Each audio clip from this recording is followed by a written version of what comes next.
The house, as you said, belongs to Annie Guthrie and her husband, but it has been empty for the last several days with only security guards parked outside, and they remain here tonight. Authorities are now searching around Annie Guthrie's house. Annie Guthrie is Nancy's daughter, Savannah's sister. They are searching the brush around her house. They're questioning neighbors nearby. It seems like they're honing in on a subject. It seems like they're honing in on a potential suspect or possibly someone that's connected to Annie or to Moss. Despite having already passed through great trials of pain and grief, we are always going to be merely human, just normal human people who need our mom. Mama, if you're listening, we need you to come home. We miss you. She is standing in frame, holding her siblings' hands, tears filling her eyes, voice cracking as she calls out for her mother. Her name is Annie Guthrie, Savannah Guthrie's older sister, the daughter who stayed in Tucson, the last family member to see Nancy Guthrie alive. In that video posted to Savannah's Instagram on February 4th, she looked exactly like what she claimed to be a grieving daughter desperate for answers. But here is what nobody told you. In the days that followed, federal investigators showed up at Annie's home. They were inside for 2.5 hours. They left with a bag, and Annie Guthrie has not spoken publicly about her mother's disappearance since. Every theory points somewhere. Every analysis lands on someone, and the person appearing at the center of both is the woman you just watched cry on camera. But what if everything you just watched was carefully calculated? Before we go further, let us be clear. Everything in this video is drawn entirely from publicly available facts, verified media reporting, law enforcement press conferences, and statements made on the record. This is not an accusation. This is not a verdict. No one in this video has been charged with any crime. What this video is a breakdown. A careful, documented look at why Annie Guthrie's name keeps surfacing in every serious analysis of this case, why investigators walked out of her home carrying evidence, and why the questions surrounding her have not gone away.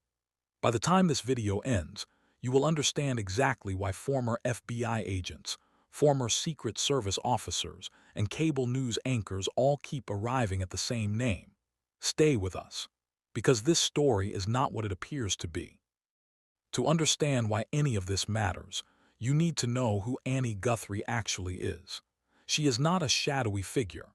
She is a woman with a documented, accomplished life built entirely around creativity and quiet intellectual work. Annie earned her bachelor's degree in poetry from the University of Arizona and her MFA from Warren Wilson College. She published a poetry collection called The Good Dark with Tupelo Press, and a jewelry design book called Instant Gratification with Chronicle Books. She has taught at the University of Arizona Poetry Center since 2009. She won a 2016 Arizona Commission on the Arts Fellowship and received an Academy of American Poets Prize. She is a woman who chose words for a living. She chose beauty for a living. She is the middle of 3 children. Cameron is the oldest, a retired F-16 pilot. Savannah is the youngest, the NBC Today show anchor the entire country knows. Their father Charles died of a heart attack in 1988 at just 49 while traveling in Mexico. Nancy raised all 3 children largely on her own after that. Annie married Tommaso Shani, an Italian-born musician who now teaches AP biology in Tucson. Their home sits roughly 10 minutes from Nancy's house. They were the family members who lived closest. They saw her regularly.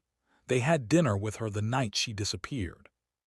This is not a woman living in chaos. This is a woman who built a quiet, deliberate life until January 31st changed everything.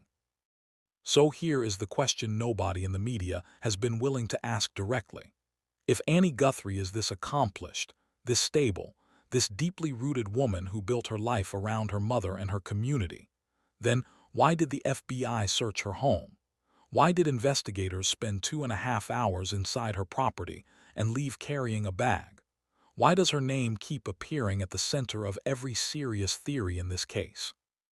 There is no clean answer yet, but there is a trail, and that trail starts on the night Nancy disappeared.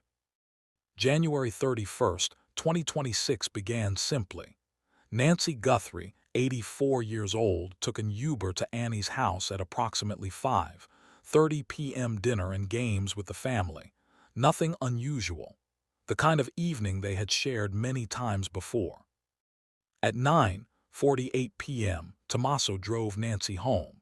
Surveillance confirmed the garage door opened at 9:48 p.m. and closed 2 minutes later at 9:50. Tommaso told authorities he watched Nancy enter safely before leaving. That was the last confirmed moment Nancy Guthrie was known to be inside her home. Everything after 9:50 p.m. is where the questions begin. At 1:47 a.m., Nancy's Nest doorbell camera disconnected. The FBI recovered footage showing a masked individual on her front porch, wearing gloves, a holstered gun, and a backpack, tapping the camera, then covering the lens with foliage from a potted plant already sitting on the porch. That plant had been there before. That porch had been studied before. At 2:12 a.m., neighborhood surveillance captured the same armed suspect approaching the front door.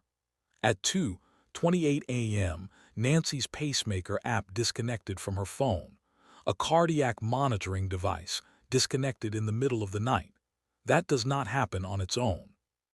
Vehicle movement was captured at 2:31 and again at 2:36 a.m. The window between the camera going dark and that vehicle movement is approximately 43 minutes inside that home. That is not panic. That is not a stranger rushing through the dark. That is patience. That is someone who knew exactly where they were going. By morning, Nancy missed her virtual church service. Annie, Cameron, and other relatives arrived around 11:00 a.m. They searched for an hour. No Nancy, but her phone was inside. Her medication was inside. Her belongings were untouched. At noon, they called 911. Blood was found inside the home. Small dried drops near the front doormat. DNA confirmed it was Nancy's. The front door showed forced entry. Sheriff Nano said plainly she did not just walk out of there, and that going without her daily medication could be fatal within 24 hours. This was not a runaway. This was a crime. And from the moment that 911 call was made, the clock was already ticking.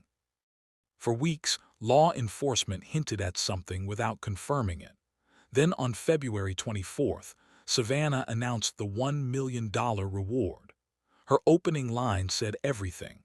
It is day 24 since our mom was taken in the dark of night from her bed. From her bed. Former FBI Special Agent James Hamilton flagged it immediately on the Megyn Kelly show. He said if the perpetrator roused Nancy from her bed, that is a totally different thing and it is significant. Think carefully about what that requires. To take someone from their bed, you need to know the layout. You need to know which room she slept in. You need to know about the doorbell camera and how to disable it without destroying it. You need to know about her pacemaker and its phone connection. You need to feel comfortable enough to spend 43 minutes moving through that house in complete darkness, with an elderly woman sleeping nearby.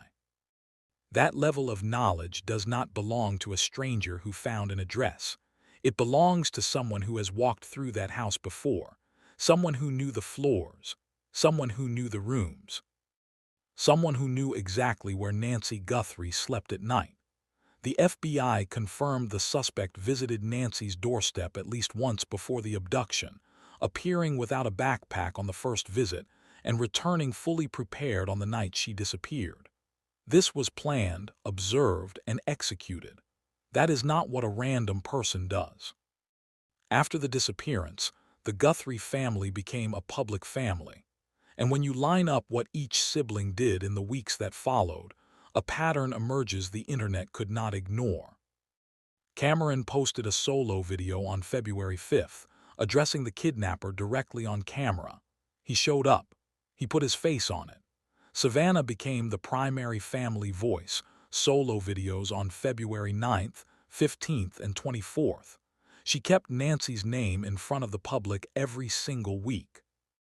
Annie Guthrie appeared on camera exactly once after the disappearance, February 4th. She called Nancy their beacon. She said, "Mama, if you are listening, we need you to come home." That was the last time Annie spoke publicly.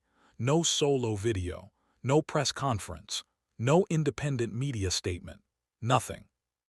Then on February 7th, the same day all three siblings appeared on camera holding hands offering to pay ransom. Law enforcement searched Annie's home. Investigators were inside for 2.5 hours. They focused on the garage.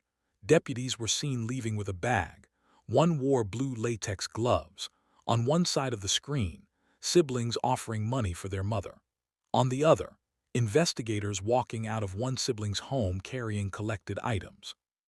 Annie also restricted public access to her Facebook photos as online scrutiny grew.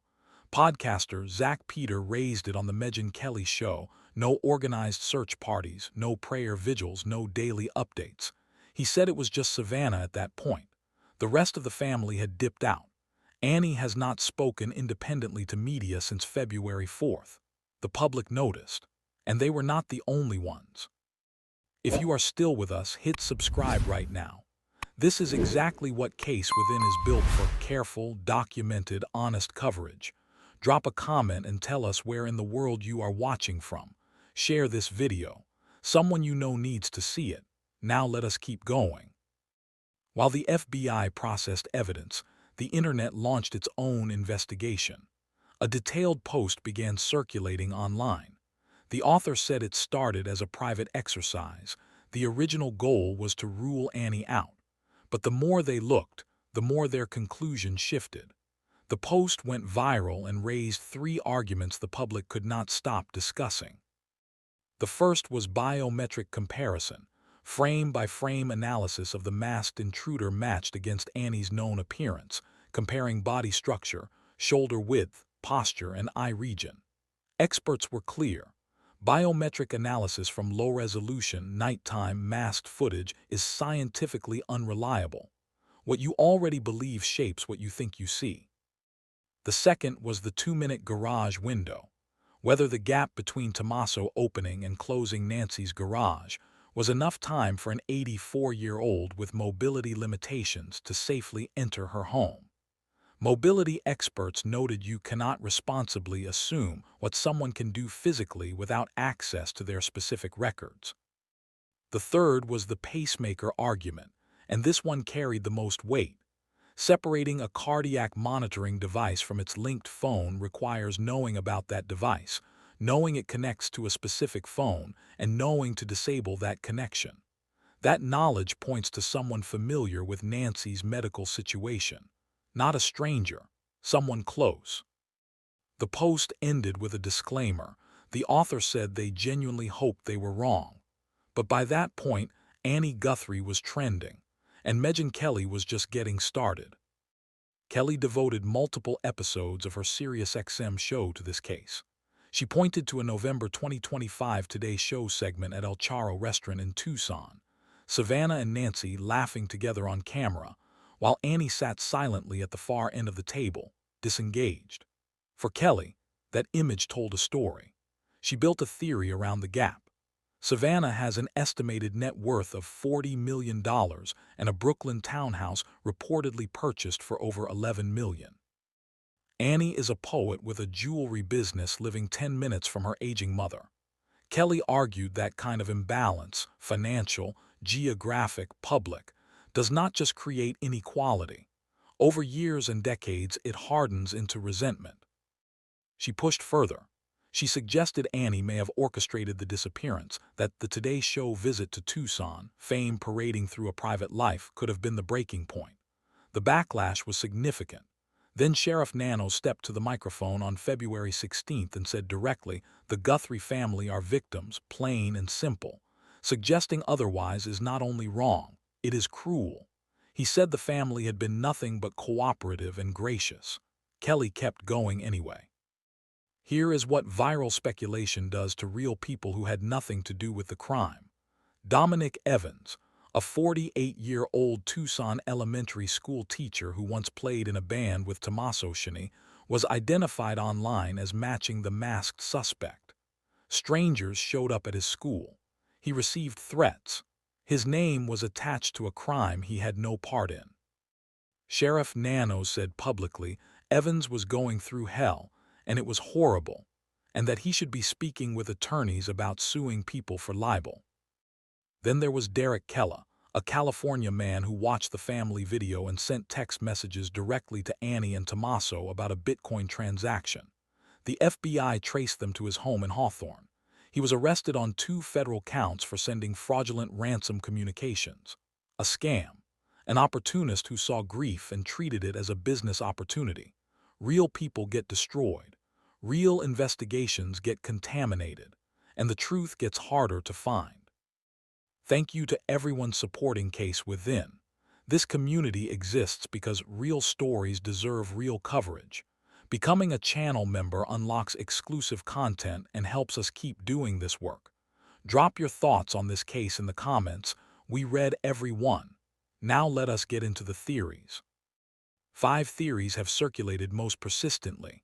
None confirmed by law enforcement. All drawn from public reporting and on-the-record statements. Theory 1. Financial motive. Nancy's home is valued at approximately $1 million. An unverified document surfaced online reportedly showing Tommaso signed a durable power of attorney granting Annie control over his financial affairs in May 2025, 8 months before the disappearance. Legal experts called it routine estate planning, but the timing generated discussion. Unverified rumors about a life insurance policy on Nancy also circulated. None of this has been confirmed by law enforcement. Theory 2. Caregiver resentment. Annie lived 10 minutes from Nancy. She was there for the dinners, the doctor visits, the daily labor of caring for an aging parent. Savannah was in New York on national television. Experts note this kind of arrangement, one sibling carrying the physical burden while the other receives public credit, is among the most common sources of deep, long-term sibling conflict. None of this has been confirmed by law enforcement. Theory 3. Insider access. Online analysts describe the suspect's movement through Nancy's property as ownership behavior. The camera was not ripped off the wall, it was tapped and covered with a plant already on the porch. The FBI confirmed the suspect visited at least once before the abduction. Tommaso regularly visited and maintained the property. He drove Nancy home that night. Former Secret Service agent Jonathan Wackrow told CNN the reward was aimed at people within the suspect's orbit, associates, friends, potential co-conspirators. Orbit, associates, co-conspirators. That is not language used for strangers. None of this has been confirmed by law enforcement. Theory 4. Ransom as misdirection. The $6 million Bitcoin demand went to media outlets, not to the family. No proof of life. No direct communication with the Guthrie family ever established. Former FBI agent Catherine Schwait compared this to a 2003 Wisconsin kidnapping where the abductor made aggressive contact and was caught in 5 days. This case shares almost none of those characteristics. Some analysts believe the ransom notes were designed to redirect suspicion toward a stranger and away from someone already close. None of this has been confirmed by law enforcement. Theory 5. Suspicious financial activity. Reports surfaced of cash withdrawals under $9,000 below the federal reporting threshold in the weeks before the disappearance. Not illegal on their own, but a pattern investigators notice. None of this has been confirmed by law enforcement. When former federal agents use words like co-conspirators, orbit, and associates on national television, they are describing a theory of the crime that points inward, not outward. Here is what law enforcement has actually confirmed. The FBI reviewed over 10,000 hours of surveillance footage. A glove found 2 miles from Nancy's home matched the doorbell footage, but the DNA did not match anything in CODIS. Genetic genealogy testing is underway. Partial DNA from inside the home is being analyzed, with the lab in Florida reporting challenges. No arrest. No named suspect. The family cleared. The border theory has been investigated and ruled out. Former FBI Assistant Director Chris Swecker went on Fox News and asked the question others had been afraid to voice: is this really a kidnapping? Does somebody really have her? And is she really alive? He did not answer it. Neither will we. Behind every theory and every timestamp in this video, there is a woman. Her name is Nancy Guthrie. She is 84 years old. She lived in the same home for more than 50 years. She raised 3 children there after losing her husband. She never remarried. Her friends called her kind, upbeat, and faithful. A woman from her book club said anybody who knows her loves her, that she has no enemies. She left behind her phone, her medication, 50 years of her life inside those walls. She has been missing for 27 days. The FBI describes the suspect as a male, approximately 5'9" to 5'10", average build, wearing a black Ozark Trail backpack and a distinctive gun holster. If you have seen someone matching that description, if someone you know acted differently around the end of January, if someone came into money they cannot explain, that is enough. Call 1-800-CALL-FBI. Call the Pima County Sheriff's Department at 523-50-14900. Go to Tips, FBI Gov. The FBI is offering up to $50,000. The family is offering $1 million. Tucson Crime Stoppers has raised over $100,000. More than 1,500 tips have come in, but the right one has not come in yet. Savannah said it best. Somebody knows. If that somebody is you, now is the time. Subscribe to Case Within, give this video a like, and share it with someone following this case.